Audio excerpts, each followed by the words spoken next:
Antarctica धरती की सबसे ठंडी जगह है। इससे ठंडी जगह और कोई हो ही नहीं सकती। यहाँ इतनी मोटी बर्फ की चादर बिछी हुई है कि यदि यह पिघल जाए तो पूरी दुनिया इसमें समा सकती है। यहाँ हवाएं इतनी तेज चलती हैं, लगभग 300 किलोमीटर प्रति घंटा की चाल से, और इतनी तेज हवा किसी भी इमारत को आसानी से गिरा सकती है।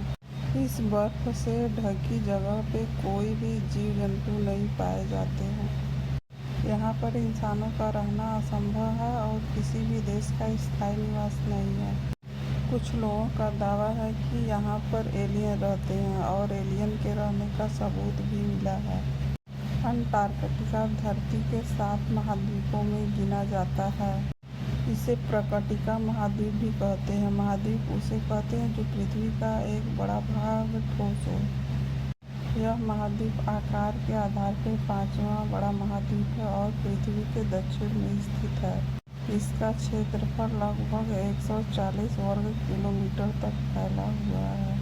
इतना बड़ा देश है कि इसमें ऑस्ट्रेलिया जैसे बड़े 2 देश आमा सकते हैं। धरती का इतना बड़ा भाग वीरान पड़ा हुआ है। इस महाद्वीप पर किसी भी देश का स्थायी कब्जा नहीं है।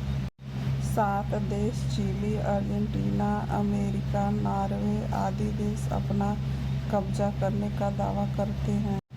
आधिकारिक रूप से इसे स्वीकार नहीं किया गया है। अंटार्कटिका को बर्फ का रेगिस्तान इसलिए कहा जाता है क्योंकि यहाँ पे बर्फ भारी मात्रा में है, लेकिन वर्षा नहीं होती है। यहाँ औसतन लगभग 200 मिलीमीटर तक बारिश दर्ज की गई है। हालांकि यहाँ की बारिश सामान्य बारिश जैसी नहीं होती है। सतह तक पहुँचते पहुँचते बर्फ के रूप में बदल जाती है, जिसे स्नो रेंज या बर्फ की बारिश कहा जाता है। अंटार्कटिका का पूर्वी भाग पश्चिमी भाग की तुलना में अधिक ऊंचाई पर स्थित है, इसलिए यह ज़्यादा ठंडा रहता है। इस क्षेत्र का कोई स्थायी टाइम जोन नहीं है। ग्लोब पर देखेंगे तो उत्तर ध्रुव की सारी रेखाएं दक्षिणी ध्रुव पर एक बिंदु पर आकर मिल जाती हैं। यह केंद्र बिंदु स्थिर रहता है, लेकिन इसके चारों ओर का क्षेत्र घूमता रहता है।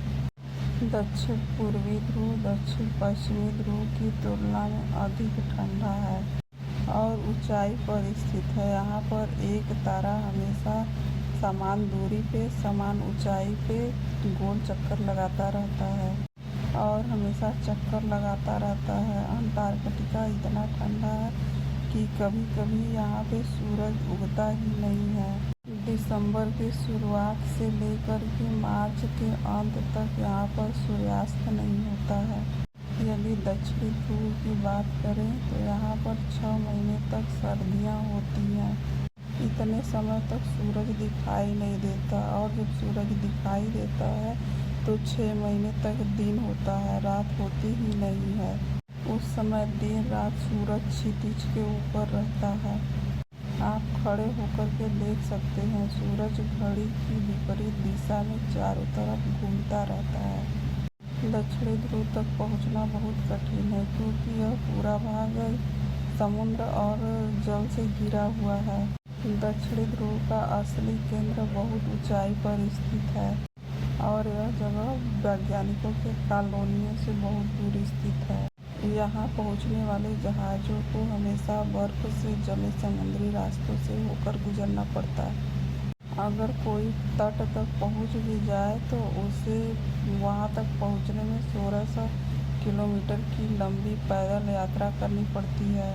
यहाँ बर्फ की सतह की बात की जाए तो 1.9 किलोमीटर मोटी है और यह काफ़ी पुरानी है। माना जाता है कि आज के मौसम से पहले यह काफ़ी गर्म था और यहाँ पे टुंड्रा वनस्पति पाई जाती थी, आज भी पाई जाती है, लेकिन समय के साथ प्लेटों के खिसकने और प्रकृति में परिवर्तन के कारण यह इलाका बर्फ में बदल गया। इसका एक कारण यह भी है कि यहाँ पर सूर्य की किरणें बहुत कम पहुँच पाती है। धरती का लगभग 90% पानी सिर्फ 2 जगहों पे पाया जाता है, एक ग्रीनलैंड में, दूसरा अंटार्कटिका में। अंटार्कटिका में धरती का लगभग 70% मीठा पानी पाया जाता है। यह पानी बेहद साफ है, इसे मिनरल वाटर कहा जा सकता है, लेकिन यह बर्फ के रूप में है। वैज्ञानिकों का मानना है कि यदि यह पिघल गया तो दुनिया के समुद्रों का जल स्तर करीब 60 मीटर तक बढ़ सकता है। इतनी बड़ी बढ़ोतरी से दुनिया के भूभाग पानी में डूब सकते हैं और दुनिया का नामो निशान मिट सकता है। अंटार्कटिका में तापमान -10 डिग्री सेल्सियस से लेकर -15 डिग्री सेल्सियस तक रहता है। सर्दियों में यहाँ का तापमान नीचे गिर करके लगभग -60 डिग्री सेल्सियस तक पहुँच जाता है। अब तक यहाँ का सबसे कम तापमान -82 डिग्री सेल्सियस तक दर्ज किया गया है और यह अब तक पृथ्वी पर दर्ज किया गया सबसे कम तापमान है। अंटार्कटिका पर इंसान अस्थायी रूप से नहीं रहता और यहाँ पर रहने पर रोक भी लगा हुआ है। अगर किसी को जाना हो तो खास परमिशन लेकर के वहाँ पर पहुँच सकता है। यह वीरान इलाका पूरी दुनिया का शोध केंद्र माना जाता है और इसमें भारत भी शामिल है। अंटार्कटिका की सबसे मोटी परत को सबसे पहले 1820 में एक रूसी अभियान के दौरान देखा गया था, जिसका नेतृत्व वेलिंगहसन और मिखाइल लाजदेव कर रहे थे। आज अंटार्कटिका पर किसी देश का स्थायी शासन नहीं है, लेकिन करीब 30 देश यहाँ पर कामकाज करते हैं और यह सब देश उन नियमों का पालन करते हैं जो 1959 में बनी अंटार्कटिक संधि प्रणाली के तहत तय किए गए हैं। इस संधि के तहत अंटार्कटिका में न ही तो किसी तरह का खनन, न ही युद्धाभ्यास, न ही कोई सैन्य गतिविधि हो सकती है, न ही कोई ऐसे मानवीय कार्य जिससे कि इस देश की शांति और प्रकृति को खतरा पहुँचे। गर्मियों के दिनों में यहाँ पर लगभग 5000 लोग अनुसंधान केंद्र पर रहते हैं। वहीं सर्दियों में यह संख्या घट करके लगभग 1000 तक हो जाती है। इन वैज्ञानिकों का यहाँ पर 80 से ज़्यादा रिसर्च केंद्र बने हुए हैं, जहाँ जमी हुई बर्फ, मौसम में हो रहे बदलाव और धरती के कई रहस्यों पर शोध करते हैं। यह स्थान चारों तरफ से समुद्र से घिरा हुआ है और यहाँ पर समुद्री तूफान और तेज हवाएं बिना रुकावट के चलती रहती हैं। इन हवाओं की गति इतनी तेज होती है कि पलक झपकते ही इंसान को गिरा करके बर्फ में तोप सकती हैं। यहाँ पर धरती की सबसे शक्तिशाली कांटावेटी हवाएं चलती हैं। यहाँ के जीव जंतुओं की अगर बात करें तो सबसे पहले पेंगुइन का नाम आता है। ये पेंगुइन अंटार्कटिका के पश्चिमी तटीय भाग के पास में रहते हैं। ये बर्फीली सतह पर ठहरते हैं और भोजन की तलाश में समुद्र के गहरे में गोता लगाते हैं। इनका शरीर इसके लिए अनुकूल बना होता है। इनका जीवन काल आधा समय बर्फ में तो आधा समय पानी में बीतता है। ये पक्षी उड़ नहीं सकते हैं, इंसानों की तरह 2 पैरों पर चलते हैं। समुद्र में गोता लगा करके मछलियाँ और दूसरे समुद्री जीव को खाते हैं। जब प्रजनन का समय आता है तो पेंगुइन बर्फ की सतह पर आकर के अंडे देते हैं और अपने अंडों को अपनी गर्मी से पालते हैं। यह एक जिम्मेदार माता पिता का कर्तव्य निभाते हैं।